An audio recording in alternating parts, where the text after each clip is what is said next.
everyone. I'm Bruce Karasik, co-founder of the Jewish Republican Alliance. We're so happy to have Pastor Dr. Robert Stearns here with us today. We'll be speaking with Pastor Robert in a few minutes. I first met Robert Stearns a couple of years ago when he invited Mitch and me to an Israel Christian Nexus event that he was hosting in a very large church in Los Angeles. And it was an event with about 1,000 Christians in attendance who specifically gathered to honor Israel. It was a very moving event because imagine this, to see 1,000 Christian brothers and sisters all waving Israeli flags while Robert's live band played songs in Hebrew. You know, it was great. All the clergy made very moving speeches about their close ties, their unwavering support, and their travels to Israel. And we were honored to be seated up front. And then after the event, we were escorted to a private room and served a catered kosher meal. It was a very memorable day, and we thank him a lot for that. But for those of you who may not know, religious Christians are the biggest supporters of Israel and Jews in America. America was founded by mostly religious Christians, and they have created a country where Jews have prospered and thrived, because no other place in the history of the world has treated Jews better than in America. And in no other place in the history of the world have Jews been more successful and more free. And at no other time have Jews and Israel been given greater support from conservatives and President Trump. Jews and Christians all share the same values that our country was founded on. We call them Judeo-Christian values, and we share the Old Testament that Jews call the Torah. But our Constitution, our laws, our culture, our way of life here in America, all were founded on an idea that we were endowed by our Creator with certain inalienable rights: life, liberty, and the pursuit of happiness. That means these rights cannot be taken away from us by a government. They were given to us by God, our Creator. Now, we all see antisemitism on the rise and at new highs, but now is the time that we as Jews must support our Christian brothers and sisters as they have supported us. You know, as rioters, looters, leftists, anarchy, Black Lives Matter, Antifa have recently burned churches and attacked Christians and Christianity, we all must speak out against this insanity and offer our support. Pastor Robert and I have talked and have pledged to work together to help each other through these difficult times. But I wanted to thank you all again for watching. And now I would like to introduce you to fellow co-founder Mitch Silberman. Mitch? Hello, JRA community. It's always so great when we're together. My political journey really began in the early 1990s because of Mark Wittauer, our tech guru and producer, who said, "Hey, Mitch, you ever listen to Dennis Prager?" And I said, "No, who's that?" Well, that changed my life. So thank you, Mark. I started to get more involved with Republican organizations. And as you can guess, I was pretty much the token Jew. I met so many patriotic Americans. And when I would meet a Christian conservative who found out I was a Jewish conservative, pretty much the same thing happened every time. You know the drill. They look both ways. They lean in and they whisper, "Why are all Jews Democrats? I don't understand." Well, that's a discussion for another day. In the early 2000s, Bruce and I got involved with a Republican organization that was specifically focused on Jews, and it was great. We had a great time. I was very involved with the leadership level for 10 to 15 years. And I'll tell you that I didn't meet that many Christians that were involved. It really was focused on Jews, and I met such wonderful mensches, but there really wasn't that many Christians involved. Fast forward to March of 2016, when Bruce and I co-founded the Jewish Republican Alliance, and we started noticing more and more Christians are getting involved, which makes total sense. Because if you love America and you love Israel, this is your home. This is where you belong with the Jewish Republican Alliance. And the reason that that's so exciting is because I have a dear friend that Robert knows and Bruce knows, who's been involved at the national level of Republican politics for decades. And when he saw what was going on with the Jewish Republican Alliance, he felt very optimistic. He said, "You know what? If you can continue to unite Christians and Jews on behalf of America and Israel, The sky is the limit. There is so much good that can be done for America and the world. And that's why I'm so blessed to share with you that we have a huge percentage of our membership that are Christians, and we love it.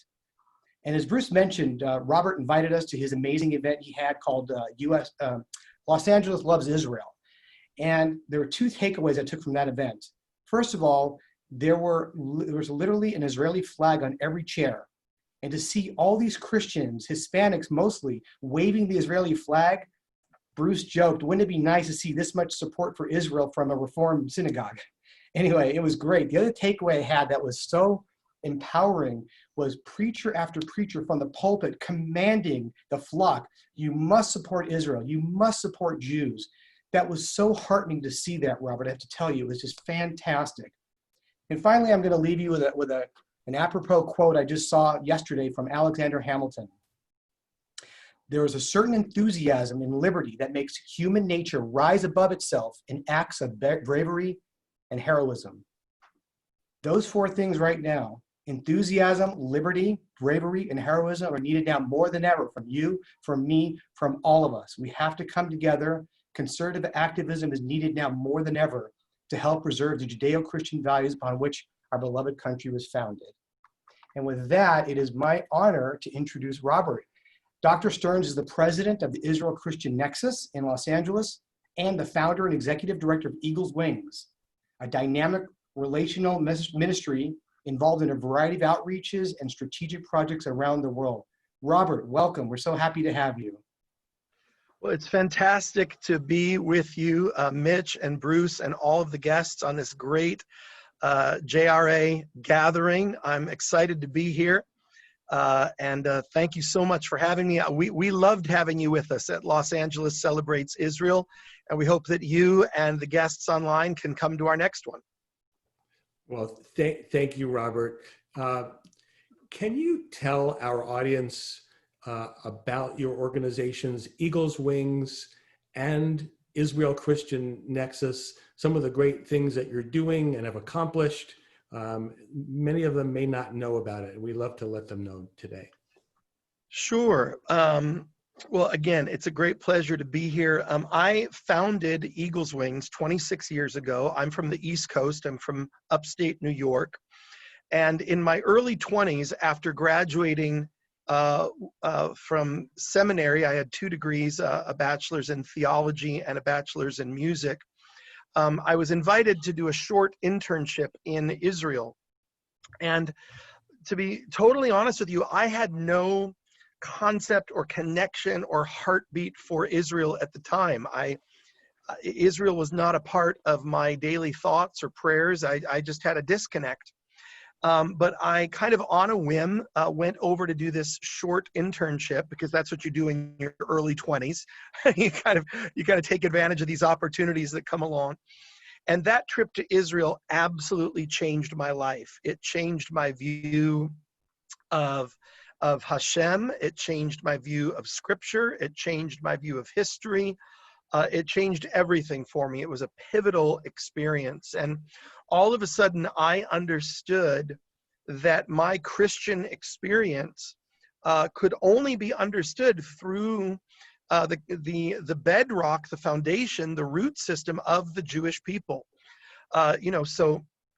Moses and King David and Isaiah and Gideon and, all of the prophets, all the way up into Jesus, the Apostle Paul. There was not a Southern Baptist in the bunch. They're all Jews. They are all Jews. And so I, as a Christian, had this total worldview shift and understood not the importance, but the centrality of Judaism to my faith construct. And so moving forth from there, I launched Eagle's Wings. And since that time, have had the privilege of bringing over 25,000 people with me to Israel personally. I've lived there twice. I've been there over 100 times.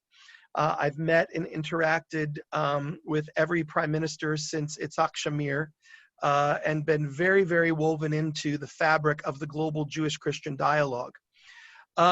As Eagle's Wings grew, I had the opportunity many times to come to Los Angeles and met an amazing Jewish man, Israeli man, by the name of Shimon Aram of blessed memory.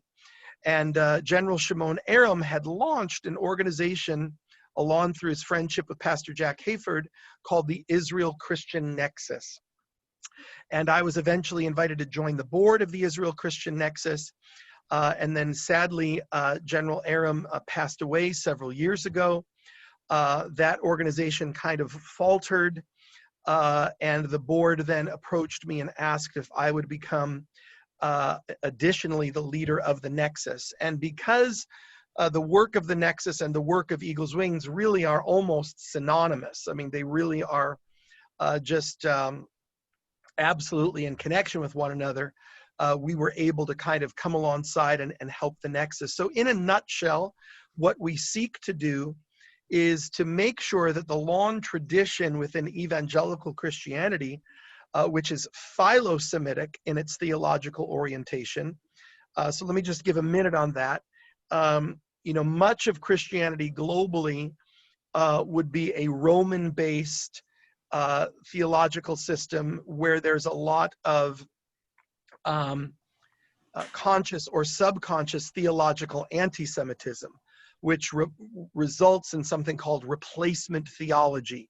That the Jews have messed up, God is done with the Jews, Israel is no longer on God's radar, and the church is the new Israel. This is replacement theology. Most of that stems from, when you trace it back, it stems from Vatican Roman Catholic theology. Evangelicalism has never had any kind of theological anti-Semitism in our history. Evangelicalism, by its very definition, has always had a philo-Semitic, pro-Jewish, pro-Israel orientation. But as we all know, and I hope I'm not taking too long to answer my introductory question. I'll shut up in a second. Go ahead. Keep going. But you invited a preacher on today, so you're forewarned, right? As we all know, anything is one generation from being lost if we don't pass that on to the next generation. So what Eagle's Wings and the Nexus do every day of our life is we wake up and we say, how do we pass on to the next generation of evangelical young leaders this clear, strong support for Israel and the Jewish people, a support, and I'll be done with this, a support that is not conditional, that does not have missionary, subterfuge. We're secretly missionaries coming in here trying to proselytize or missionize the Jews, or this is based on some kind of apocalyptic end of the world scenario. No, our motives are very clear and very upfront. We are here to unconditionally stand with the state of Israel and the Jewish people against any form of anti-Semitism. So that's what we do through these two organizations that I'm blessed to lead, and I apologize for the lengthy response. Robert, that was great. No apology needed or accepted. It was fantastic. You're really letting us know who you are and what you stand for. You've been amazing at bringing young preachers to Israel several times each and every year. So I'm curious how you're building and maintaining that crucial Israel connection during this COVID era. So we have pivoted, like all of us have had to pivot. It's kind of a joke in our circles because evangelicals are known, right, for being televangelists, right? That was the famous phrase.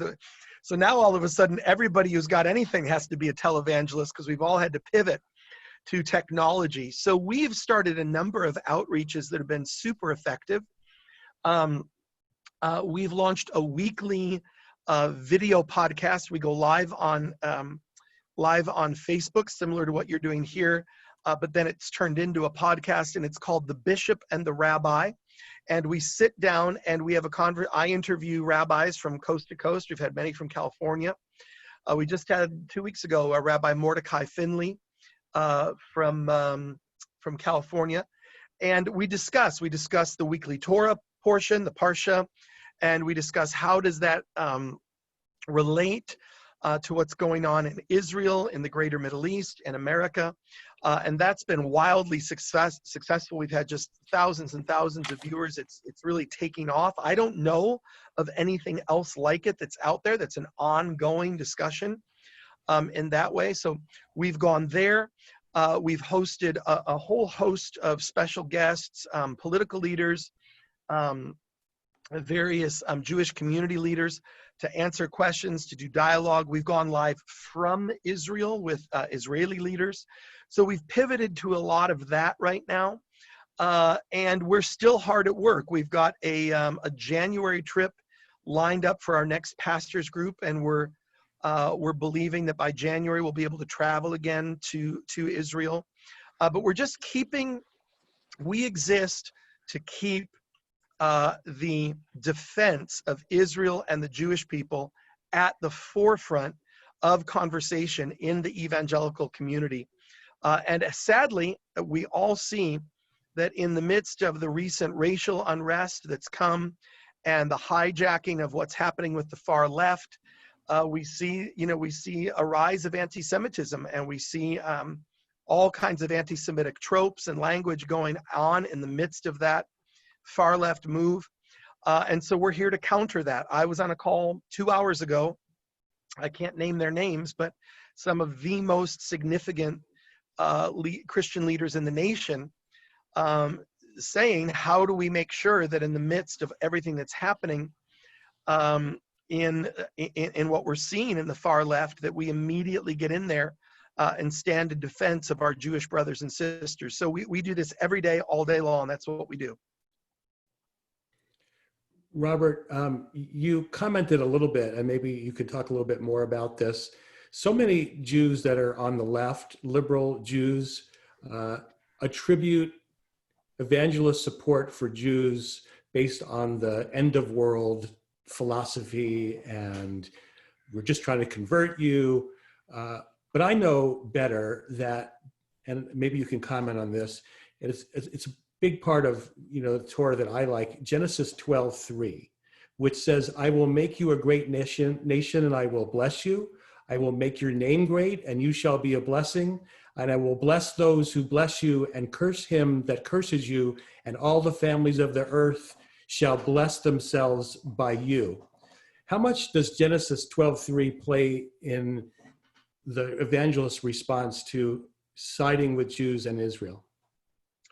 So great question, fantastic question. The Genesis 12:3 principle, which, by the way, is echoed throughout Scripture. It's not just that we're taking, just that one verse, but there's a clear theme throughout Scripture that, by the way, also goes into Christian texts, which I made a joke on one of my podcasts the other day. I was holding up an Old and New Testament, and I said, well, in the Christian Bible, by the way, which was also written by Jews, so, right there, it's also written by Jews, the Christian Bible.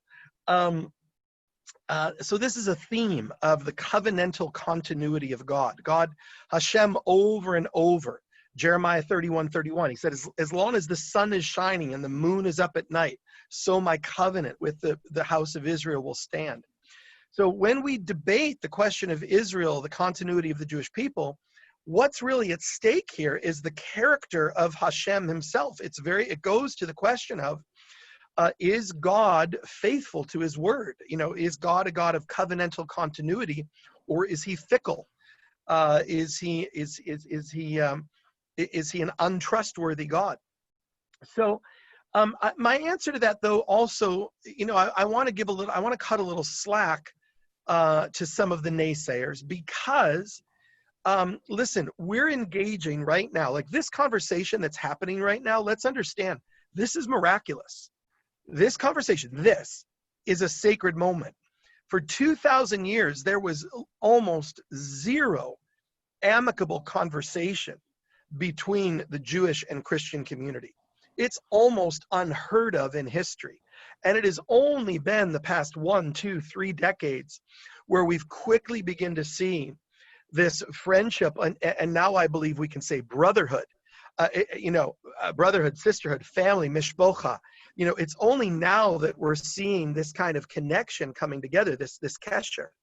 So I do think that on our end, within evangelical Christianity, sure, there are people out there, there are organizations out there, just because it's how they've been scripted, their thought is end of days, or their thought is missionizing.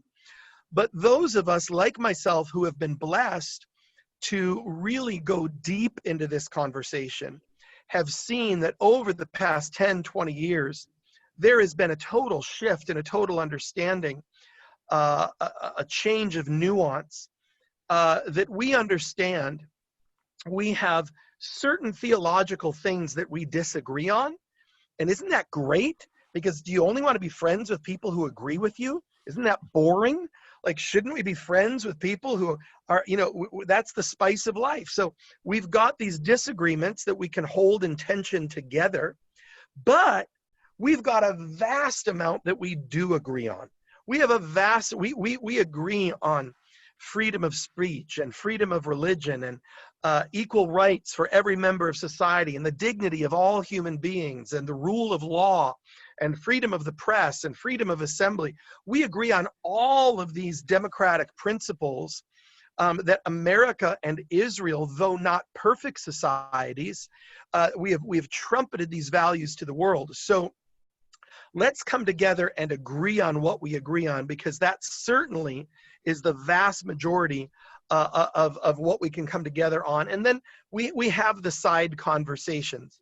The big joke, and I've told it so many times it's no longer funny, but when Messiah comes and there's the great press conference at the King David Hotel in Jerusalem, we will ask him, please, sir, is this your first visit or your second? And my addition to that joke, and I think this is original with me, is that his answer will be yes. Because neither of us need to be proven right or wrong. His answer will be yes. That's a great answer. That was terrific, Robert. As you're well aware, in the United States, with regard to Judaism, there's Reform, Conservative, and Orthodox. For the most part. And Reconstructionist. Yeah. The Orthodox community very much shares our values, that they don't preach from the pulpit. What we have seen is a lot of temples in the Reform and even the conservative movement, that the rabbi from the pulpit, instead of talking about God and Israel, starts shifting to political issues and social issues. And it's really turned off a lot of Jews, and so much so that they've stopped going to certain temples because of it.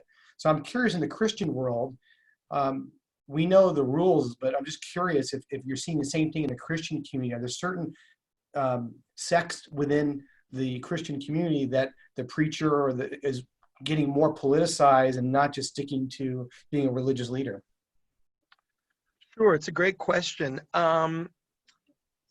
Listen, I've been doing my best to explain for several years now that there's a great divide. I wouldn't even say divide, I would say fragmenting happening within evangelicalism right now.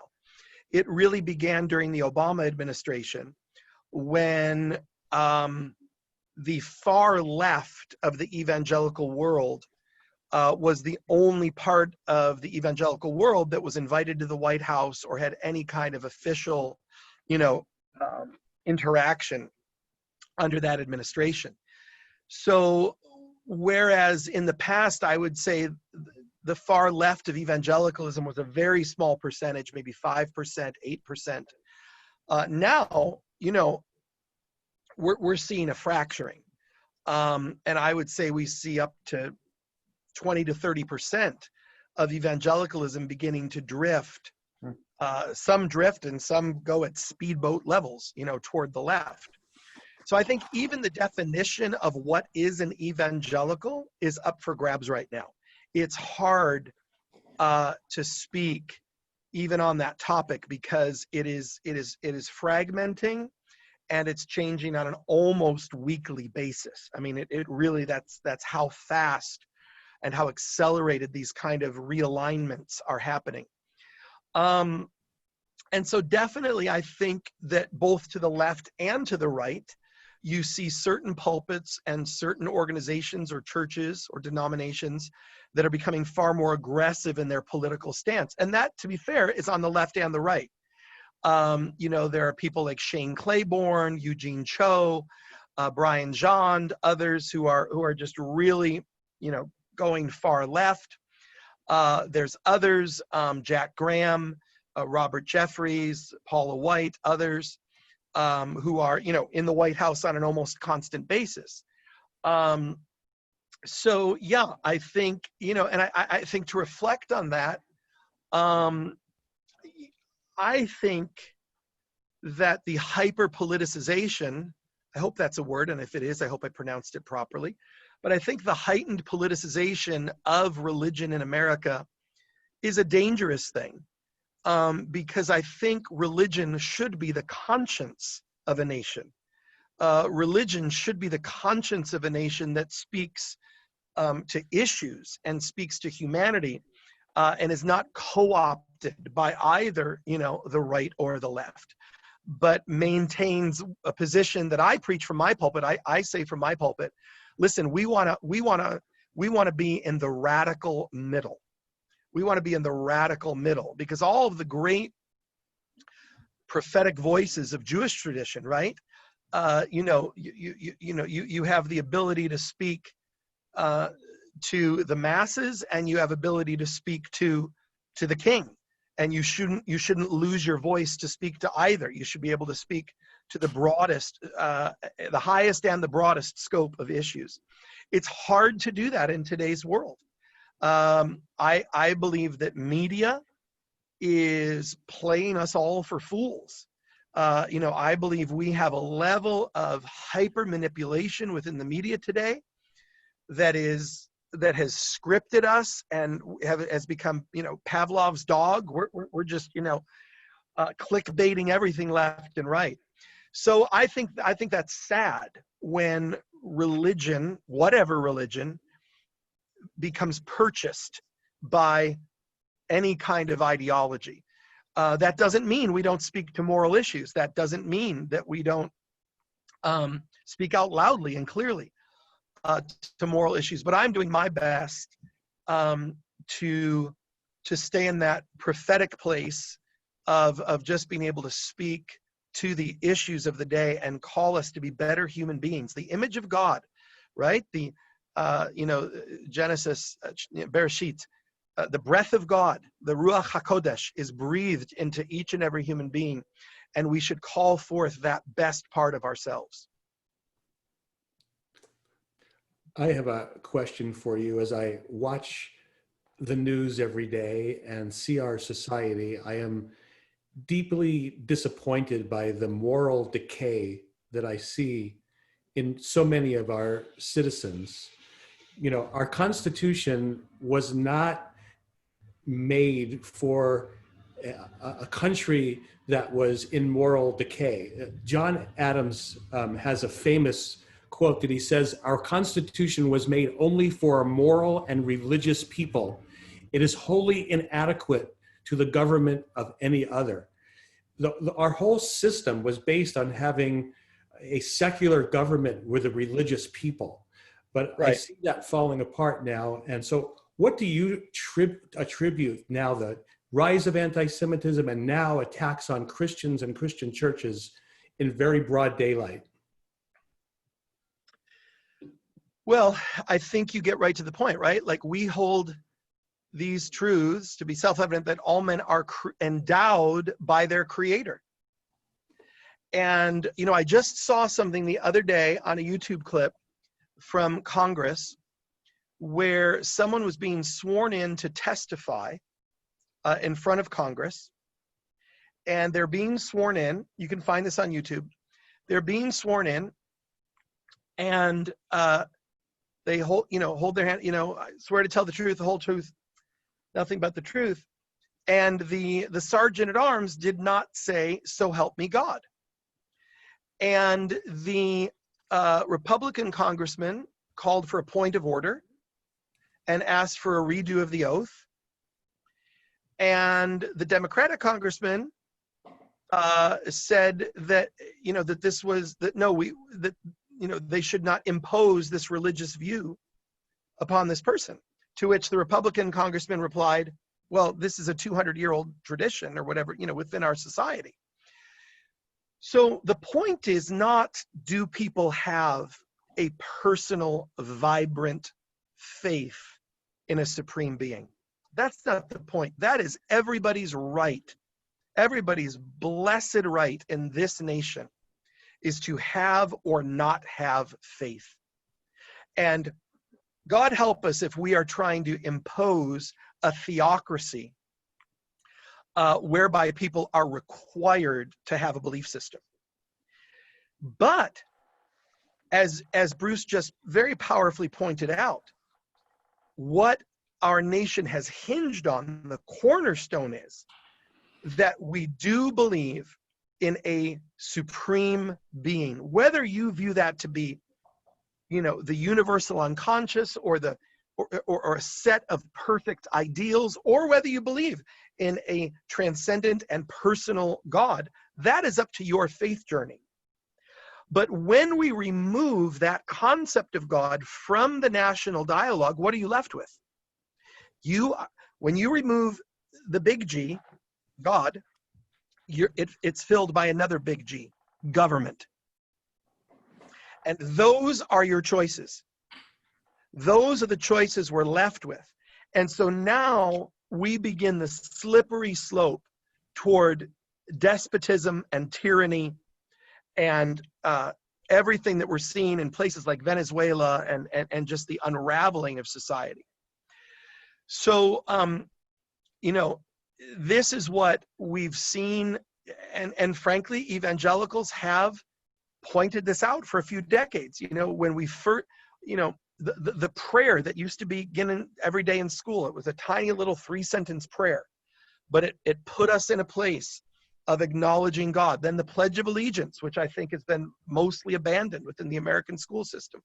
These things all hearken us back to a greater consciousness, a greater awareness. When we lose that, we are setting ourselves up as individual little gods, and we're buying into the narcissism of our age, which, by the way, these things absolutely cause, you know, us all to be little narcissists wrapped in our own instant gratification world.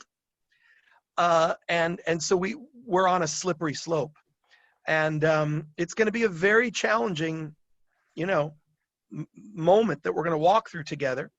But I am hopeful because we have seen history does tell us that in moments of great desperation, there is a righteous remnant that can rise up and help society correct itself. And that's the great work that JRA is doing.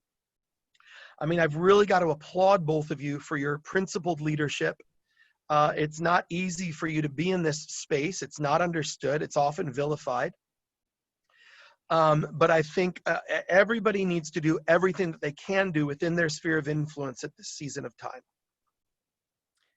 That was powerful, Robert. I love what you said. Very profound about replacing one big G with another big G. That's huge. Dennis Prager has been saying for the last several years that the fastest growing religion in the world is leftism. And when I first heard him say it, I was like, well, you know, how does that qualify as a religion? But the more he says it, the more I think there's some truth. What's your thoughts on the rapid growth of leftism that we are seeing right before our very eyes? Well, I don't remember who it was who said, I don't have enough faith to be an atheist. You know, and this is what we have to do. We need people of the intellectual stature of Prager and Shapiro and others to call this out. You know, atheism is a belief system. It's a belief system. You haven't been everywhere in the universe. You haven't been everywhere in the cosmos. You can't prove there's not a God.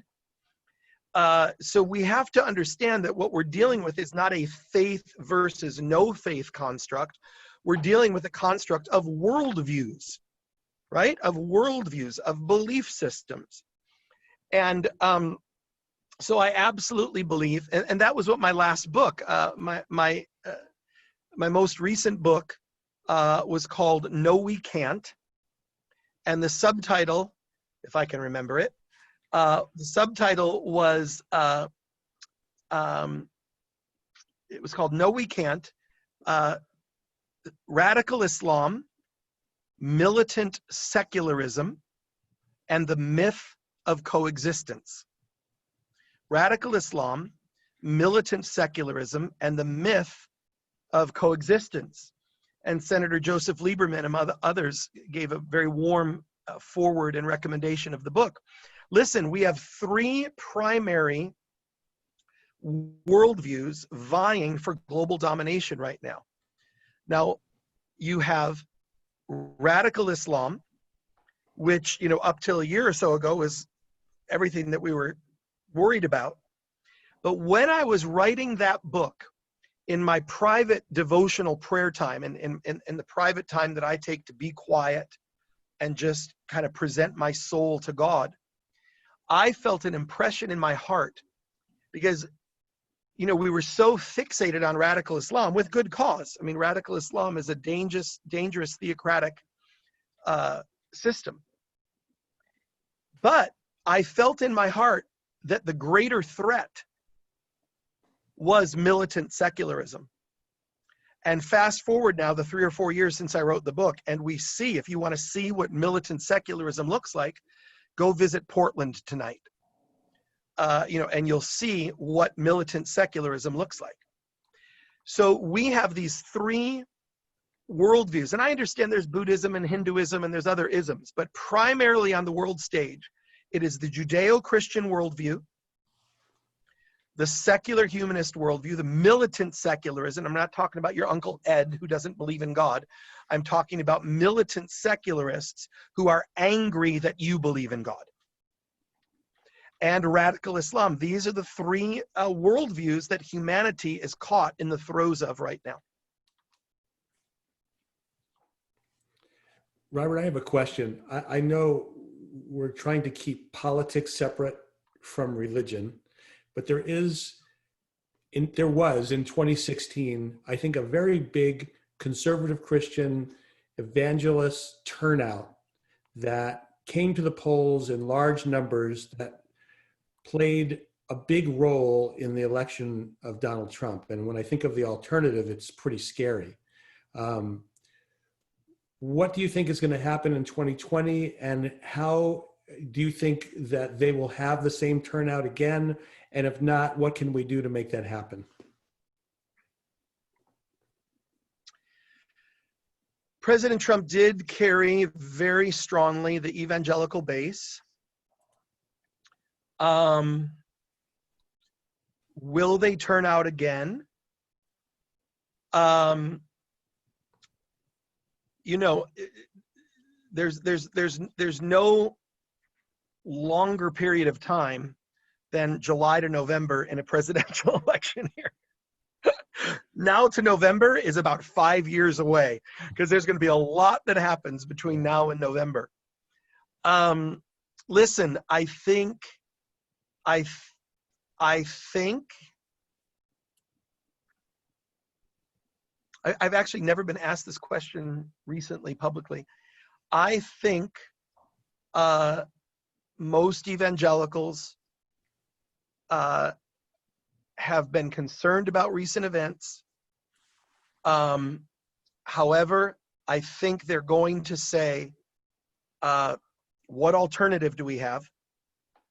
And I think there will be a strong turnout, and I think they will vote for Trump. That is my current instinct right now. That's if you ask me today what I think is going to happen, I think he will still carry a significant portion of the evangelical community. It sounds like you're saying not with the same passion, though, as 2016. Are you? I think 2016, there was a strong sense of, wow, we've found someone who understands the importance of Israel. That's the number one issue they voted on. The number one issue evangelicals voted on when they voted for Trump was moving the embassy to Jerusalem. Number one issue. Secondarily, judges. They were very concerned about activist judges that had been put in place, and they wanted constitutionalists put in place. That was a secondary. So I think in 2016, they came with a great sense of hope. I think the president's had a rough several months, and by the way, with great reason. You know, there's been a lot that's gone on. You know, wouldn't want his job. I think they will now continue to vote for him with a little bit of hesitation and trepidation, but an understanding of, listen, the Democrat, I mean, I just,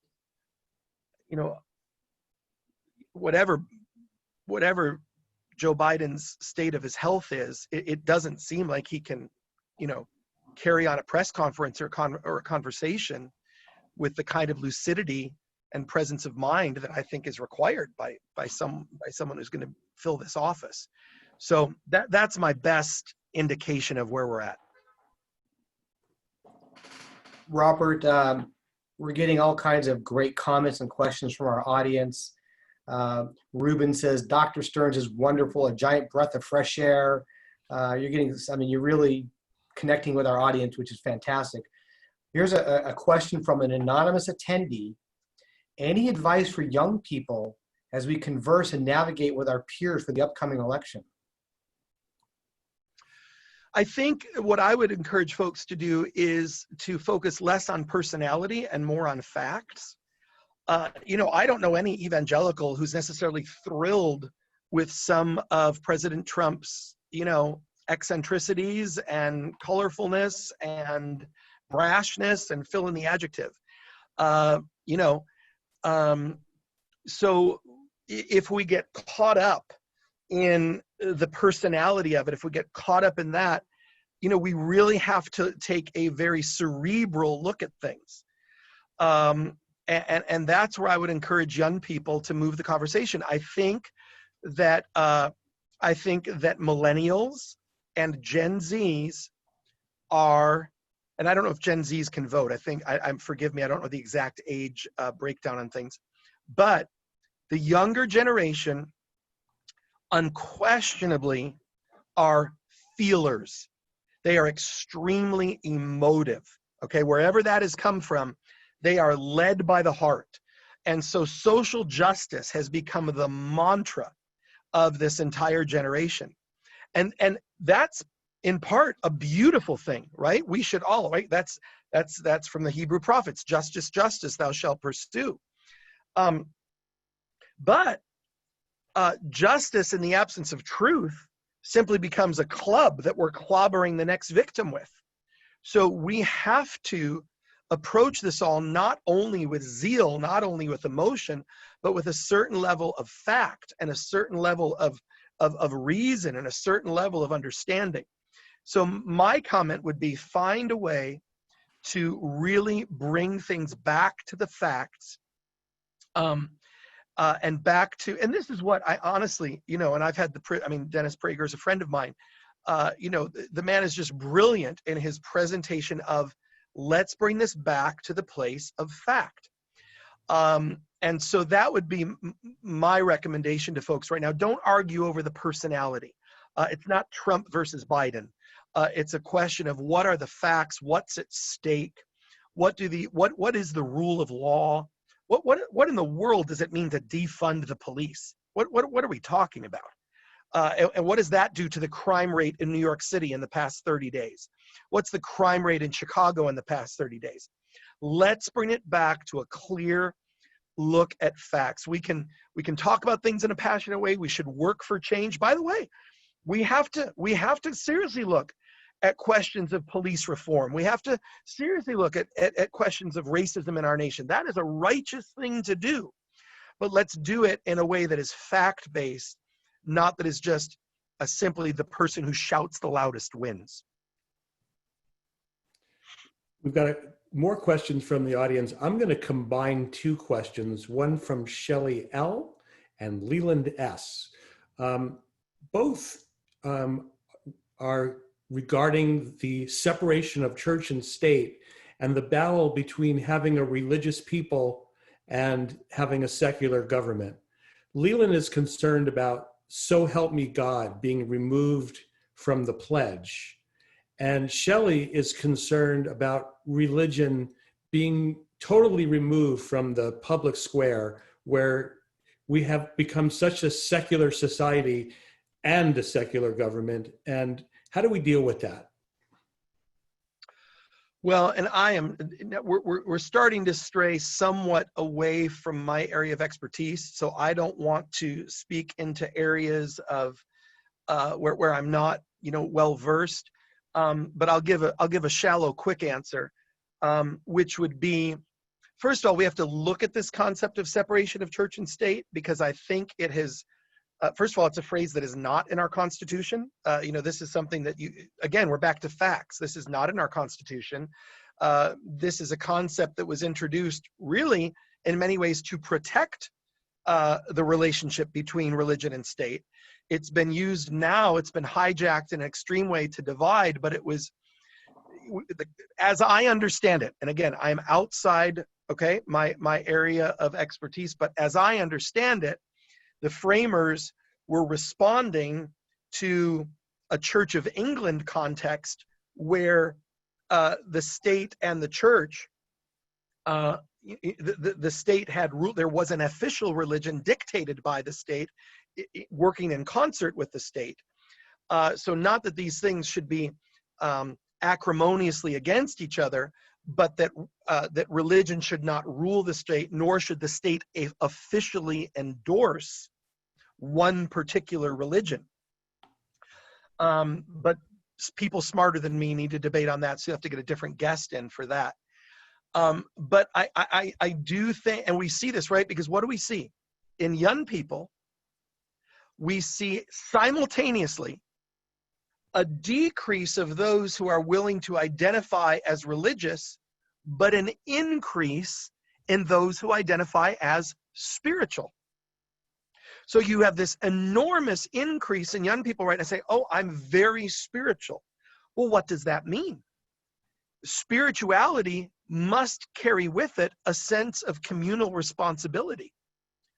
Spirituality must contain within it something that motivates you towards the greater good. You have to do something about your spirituality.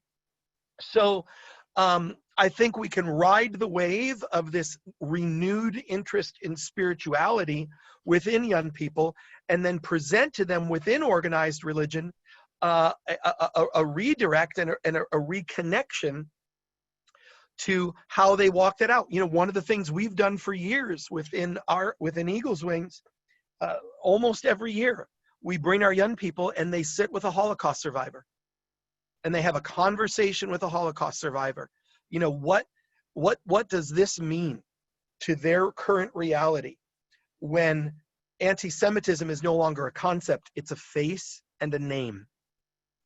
So how do we channel that sense of spiritual energy and connect it to real policies and to real people?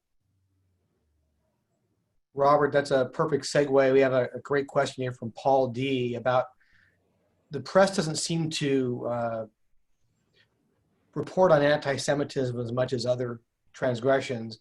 So how do we get the word out about how much anti-Semitism is out there, and how do we deal with it? But that is a fantastic, and I think Paul D is right on the money. I do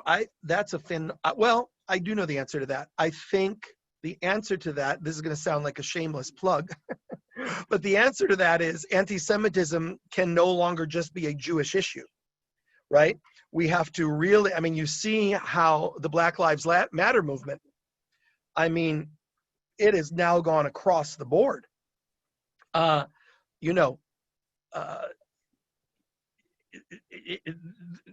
You'd better be in support of the Black Lives Matter, or you're in trouble.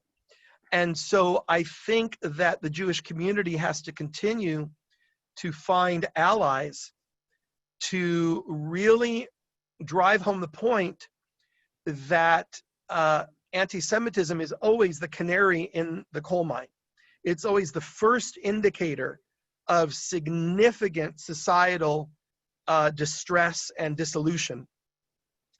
And so we have to understand that anti-Semitism is the first domino toward a chain reaction whereby all kinds of people and people groups immediately become, endangered.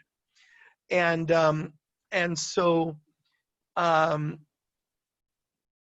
would encourage the Jewish community. Listen, if I would welcome, get in touch with our office. Members of the Jewish community, reach out to your local evangelical pastor. Call their office, start a dialogue. We'll give you a phone number. Because this has to result, I'm naive enough to believe that friendships really can change the world. You know, I have 3 sons, and I read them the book of the friendship between Harry S. Truman and is it Ernie Jacobs? Or Ernie Jacobs. You know, his lifelong Jewish friend, who when Truman was not going to recognize the state of Israel, and all was lost, and Jacobs got on a plane and flew to DC, and Truman told him, he said, "I'd love to welcome you to the White House. I'd love to visit with you. There's one condition. You're not allowed to discuss me coming into agreement with Ben Gurion. You cannot have that conversation." And Jacobs went there, sat in the White House, and just sat there silently with tears in his eyes. And Truman said, "Well, what's going on?" And he said, "You said I couldn't talk about it."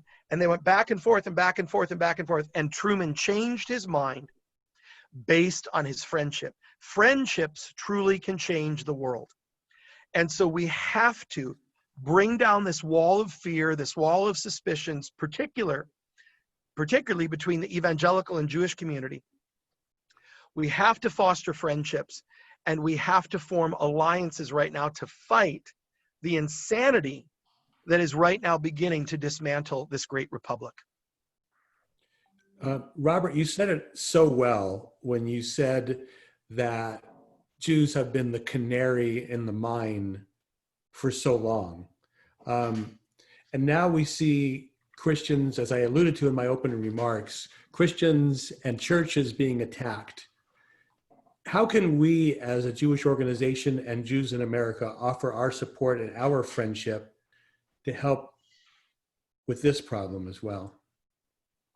Well, and of course, it's thank you for that. And it's this problem, and it's also the martyrdom of Christians around the world at the hand of radical Islam.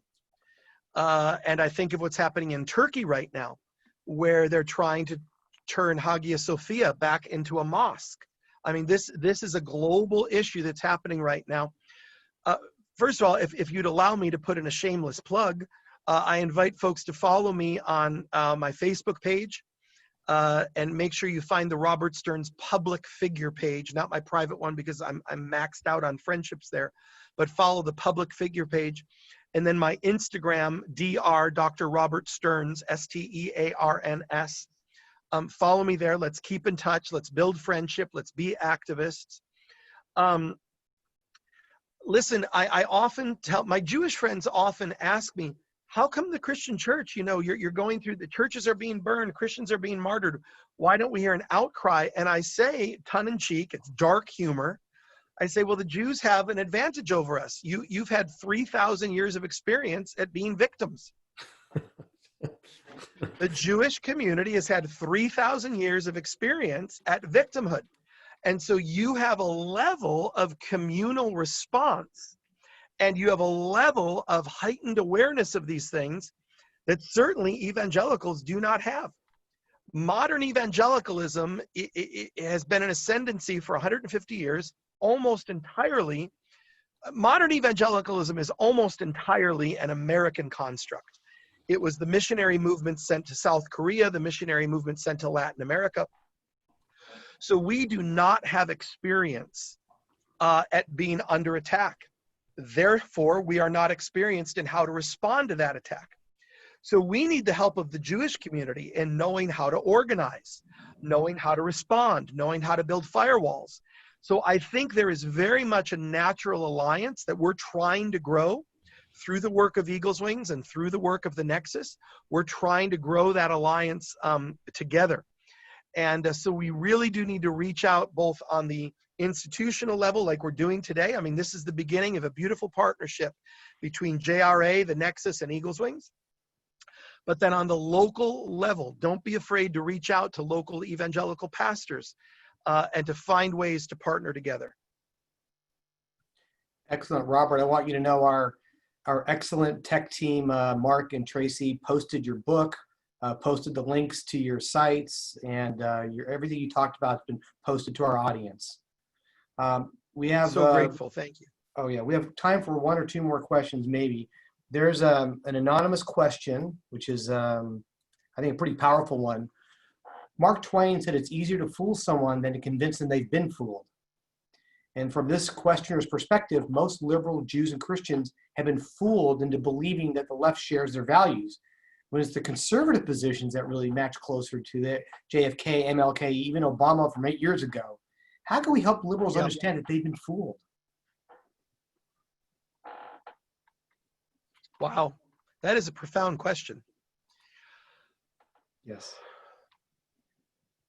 I think my best response is to go back to, we have to find, and I as a more or less public figure, I struggle with this every day. I mean, how do you communicate in a way that really penetrates and opens people's mind?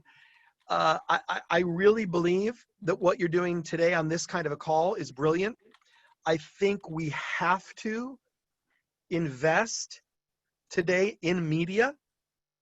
I think we have to understand that certainly people 30 and under, and I say this respectfully, and obviously it's a broad statement, but you get my point. They don't read. They don't read. It's boiled down to a 60-second Instagram post or YouTube post, and it better have some epic motivational, emotional music underneath it, and it better be hyper produced. So that's the playing field today. The playing field has switched to media.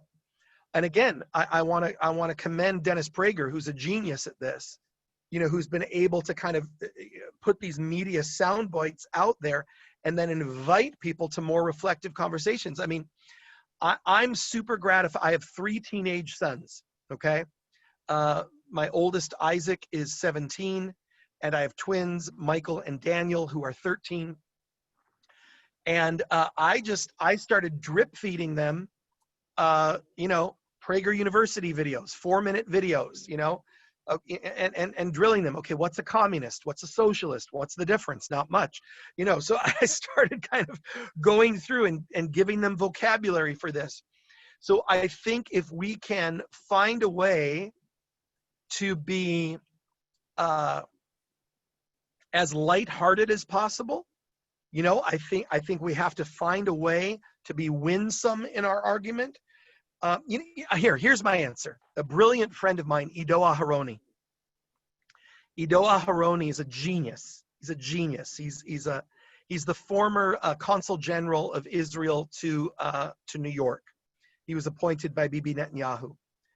And Ido Aharoni and he was speaking at a fundraiser for Tel Aviv University a few years ago. And he made a statement, and I'm telling you, this statement blew me away. He said, in the past, for an argument to carry the day, an argument had to be accurate. An argument had to be accurate. He said, now, for an argument to carry the day, the argument must be accurate and attractive. And that, to me, says it all. The packaging, what we put out there, for better or worse, we live in an age where these things carry the day, and we have to have the ability to put out there arguments that are packaged in ways that are intuitively accessible to a media age. And I know that's an odd answer, but that is, I think, practically the answer that we need if we're going to win the 30-year-olds, the 20-year-olds, and the tweens who are coming up underneath them. That's a brilliant answer. And I want to thank you, Mitch, and I want to thank you very much for coming on today. Can I throw in, let me throw in one more answer to that, Bruce. One more answer that comes to me. And maybe this is another thing we can partner on. The second answer I would give is send them to Israel with me. Send that pastor, that young person, that friend, send them to Israel on a Nexus trip, on an Eagles Wings trip. We have a track record. I bring tourists to Israel who return as Zionists. I bring tourists who return as lifelong Zionists. Pastor Adam Mesa in San Bernardino, California, 34 years old, pastors a church of 10,000 people. He was there that day. He was one of the pastors who spoke when you came to our event. 34 years old, he'd never been to Israel. I brought him to Israel 36 months ago. He's been back 5 times and has brought 300 people from his church. So the second answer is get them to Israel under the right tutelage, and we'll do our work. We'll bring them home as Zionists. Well, we're so happy that we're working together, and so happy you came on. We're going to send out a recording of this event to everybody. We'll post a lot of your links on there. So if people want to support Eagles Wings or Israel Christian Nexus, they'll have that opportunity. And we hope that you'll be able to show your kids some of our recordings as well, so they can see our in-depth conversations and help them, educate them as well. And everybody, you can see our recordings on our YouTube channel. You could also go to jewishrepublicanalliance.org to learn more about us. We thank you all for being here today. We wish everyone a great weekend. Shabbat Shalom, everybody. Thank you, Shabbat Robert. Shalom. Thank you for having me. Thank you, Robert. Thank you.